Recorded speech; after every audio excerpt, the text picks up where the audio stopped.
Salve na cama, bom dia, boa tarde, boa noite! Estamos aqui com a presença de um react de... O mito de Pégaso, mitologia grega. Quem montou Pégaso? Que é filho... Esse cavalo, né? Filho de Poseidon. Poseidon ou tô na merda? A gente Tô viu falando sobre merda. isso na mitologia passada. Sim, pô. Guilherme Analisa, o nome do canal. Só tentar lembrar. É filho do Poseidon e da Medusa, não é? Tô errado? Através do que aconteceu lá e tal, infelizmente. Mas e por que nasceu um cavalo? Isso que eu não tô lembrada. Ah, pô, nasceu.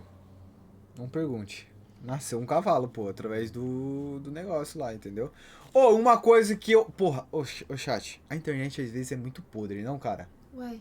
Porque assim, eu e a Teise somos leigos de mitologia grega. Leigos, a gente não entende, entendeu? A gente não sabe a história. Aí apareceu lá Medusa, entendeu? No vídeo da Medusa, que ela era vítima de algo. E a gente começou a fazer algumas piadas, tipo, o que será que ela foi vítima? Tá ligado? Aí, no vídeo, na metade do vídeo... Porque a gente pegou e falou que eu achei que ela era vilã. Exato. A gente tava falando no início. Uhum. Aí ela sofreu Sim, aham. entendeu? E o povo veio falando merda. Isso eu acho que a pessoa não tem o que fazer na vida, pô. Mas a pessoa não assistiu o react inteiro? Ela vê a porra do início e comenta o que ela acha que ela viu. É típico de gente burra Bora lá pro vídeo! que vê e não procura fundo pra poder comentar alguma coisa. Ô, gente. Cara, que canal bom. Vídeo patrocinado pelo Leandro Sugoi. Leandro Sugoi, tamo Sugoi. junto. O Guilherme Muito autorizou que obrigada, talvez Leandro. ele tenha sido um cavalo, porque Poseidon também é o deus dos cavalos, mas mesmo assim não cola. Justo. No guia de hoje eu vou contar a história do cavalo mais icônico da mitologia grega. O mito De Pégaso! Tem que ter, né?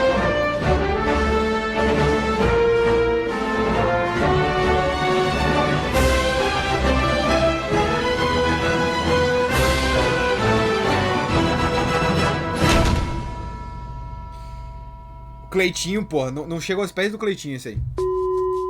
Credo, Barcola. A origem de Pégaso é bastante peculiar. Ele é filho de Poseidon e Medusa. É esquisito, eu sei. E ele nasceu do corpo decapitado de sua mãe quando ela foi morta por Perseu. Na sequência, o potro alado saiu cambaleando da caverna e pouco tempo depois, desapareceu.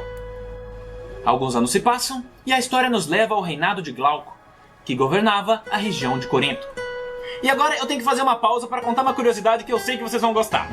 Corinto é uma cidade grega do município de Corinto, na unidade regional de Coríntia, sendo a inspiração para o nome do time, Corinthians. Mas o fato interessante é que, além de ser conhecida pelos seus exímios atletas, essa cidade também era famosa pela sua luxúria e indecência, dando origem ao termo corintianizar, que significa viver de forma promíscua, sendo que naquela época, se você chamasse uma mulher de Coríntia, seria o equivalente a chamá-la de prostituta. E informações como essa vocês encontram até na Bíblia. Caralho, essa aí foi boa. Caraca. Essa aí foi legal. Nunca mais vou conseguir chamar uma corintiana de corintiana. Exato, velho. Nunca mais na vida. Ou até mesmo corintiano, né? Nunca mais. Né? Meu Deus do céu. Obviamente, no livro de Coríntios. Tendo dito isso, vamos continuar a história. Glauco e sua esposa tinham 2 filhos, sendo que um deles é o herói principal dessa história, Belerofonte. O nomezinho maldito. Com isso, a gente pode começar a trama principal. Esse jovem era um cara muito confiante, um guerreiro corajoso, aventureiro, que sempre se destacava em tudo que fazia, o que tornava ele um pouquinho arrogante até certo ponto. E, certo dia, ele entra numa briga feia com seu irmão. Só que o conflito acaba esquentando e ele acidentalmente acerta um golpe fatal no seu semelhante. Quando percebeu o que tinha acontecido, seu coração se encheu de culpa. Mas ainda assim, não era suficiente para redimir o seu erro. E por isso, foi obrigado a fugir da cidade. Na sequência, ele busca refúgio na corte do rei Proetos, que, como curiosidade, é irmão de Acrísio, avô de Perseu. Lá, se provando um homem capaz e confiável, ele acaba fazendo amizade com os membros da realeza, chegando até a ser perdoado pelo seu crime. Mas como treta nunca é demais, a esposa do rei, que era muito mais nova do que seu marido, e bem assanhada também, ficou encantada pelo Belerofonte. Então, ela começa a dar em cima dele. Mas, como o nosso herói é um homem honrado, ele recusa todas as investidas dela. E isso foi irritando a rainha. A ponto de que um dia ela ficou de saco cheio e mentiu pro rei dizendo que ele estava tentando dar uns pega Olha essa nela. filha da O rei puta. fica chocado que um jovem que ele tratou como um filho seria capaz de fazer isso. Mas ele também não acreditou que sua esposa mentiria pra ele. E com isso, fica enfurecido e resolve matar Belerofonte. Mas tinha um problema.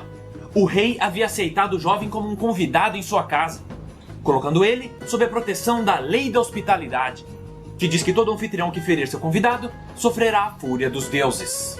Então, para resolver esse problema, ele decidiu Nossa, incumbir se o nosso virou herói contra com uma ele. missão tão perigosa que nenhum simples mortal seria capaz de voltar vivo. Derrotar a Quimera. Um leão feroz com uma cabeça de bode saindo de suas costas, Deus! cauda de serpente e capaz de cuspir uma rajada de fogo devastadora. Sendo essa uma das terríveis criaturas geradas por Tifão. Eu já fiz um episódio sobre ele, tá na playlist. Aí, ao receber a missão, o jovem fica um pouco confuso. Mas, tendo sido tão bem acolhido pelo rei, ele se sente na obrigação de aceitar.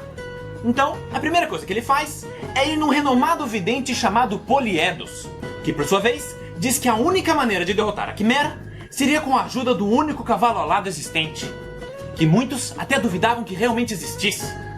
E apesar de nunca ter ouvido falar de tal criatura, o jovem sente que tem uma conexão com ela, algo que ia além de sua compreensão. Mas como o Bolero Fanho não tinha ideia de onde achar esse cavalo, ele pergunta ao vidente como ele poderia encontrá-lo. Só que, infelizmente, isso já ia além da capacidade de Poliedos. O máximo que ele pôde fazer foi aconselhar que o herói visitasse o templo de Atena e rezasse por uma orientação divina. Aí ele faz essa longa viagem até Atenas e passa o dia orando no santuário da deusa da sabedoria. Porém, suas preces não tiveram resposta.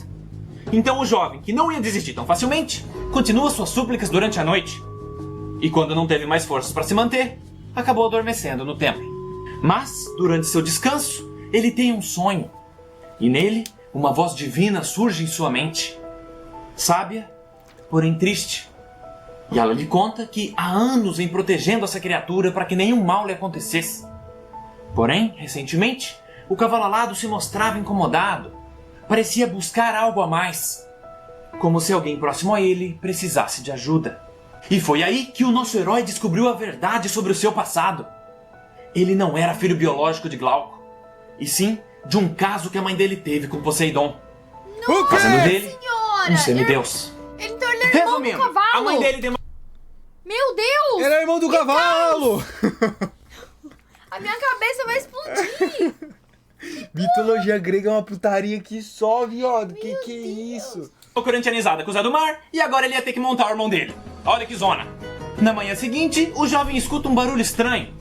E quando abre seus olhos, ele vê, bebendo água na fonte, o magnífico cavalo alado de seus sonhos. Ele então se levanta, caminha em direção ao Pégaso e faz um afago em sua crina. O cavalo, por sua vez, retribui o carinho e na sequência se abaixa. O nosso herói então sobe em suas costas e após uma curta cavalgada, os dois voam em direção ao céu. Com essa questão resolvida, havia chegado a hora de enfrentar a terrível quimera que assolava a população local. E com a visão aérea que tinha, não demorou muito para que a encontrasse. Lá, alguns pobres coitados tentavam em vão derrotar a criatura. E com isso, o nosso perspicaz herói, observando do alto, conseguiu perceber duas características importantes do monstro. Primeiro, ele notou que a quimera tinha uma pele muito resistente, que dificilmente poderia ser penetrada por flechas ou espadas. E segundo, ele notou que a cabeça de bode nas costas da criatura limitava o movimento da cabeça de leão, dificultando que ela soltasse fogo para cima, tornando um ataque aéreo a melhor escolha. Sendo assim, a conclusão que ele chegou foi que ele precisaria acertar um golpe certeiro com sua lança na parte mais frágil da criatura, sua garganta. Mas ainda... Por cima ou por trás, né? Porque por trás só a cabeça de cobra conseguiria se virar e coisar. Então, aquela... Já a de bode e a do leão não iria conseguir. Por cima e por trás meio que... É. Por trás é mais difícil do que por cima, concordamos, mas né? Rapaz, na É outra verdade, opção. se eu tô em cima de um cavalo voador, eu só vou pra cima dessa porra, velho. De qualquer jeito. Ah, mano. mais frágil da criatura, sua garganta. Mas ainda havia um problema, pois na hora que ele acertasse o ataque, a quimera ainda poderia lançar uma última rajada de fogo em sua direção. Então, o herói teve uma ideia e prendeu uma pequena placa de chumbo à sua lança. Com isso feito, ele partiu para o combate. Foi voando alto até se aproximar, e quando chegou a hora, desceu numa investida fugaz em direção ao monstro, que obviamente encheu os pulmões de chamas e preparou seu ataque. E foi nessa hora que a lança atravessou sua garganta. E assim como havia sido planejado, a placa de chumbo bloqueou a saída de ar e logo derreteu com o calor, impedindo que o fogo saísse e sufocando a criatura. Se fosse no Age of Mythology, seria mais ou menos isso aqui.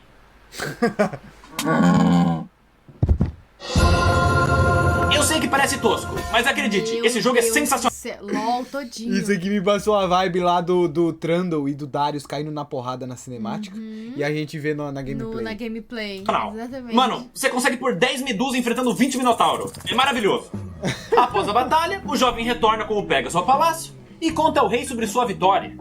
E ele, estupefato com tal proeza, mas ainda com sede de vingança, envia o herói em mais missões perigosas, incluindo até enfrentar um grupo de Amazonas. Mas não adiantou nada. O Belo Horizonte venceu todos os desafios. E com isso, o rei percebe que ele não é um simples mortal e desiste do seu plano. Mas a história não acaba aqui, porque todos esses feitos heróicos, sendo os principais domar o Pegasus e derrotar a Quimera, foram deixando ele extremamente famoso.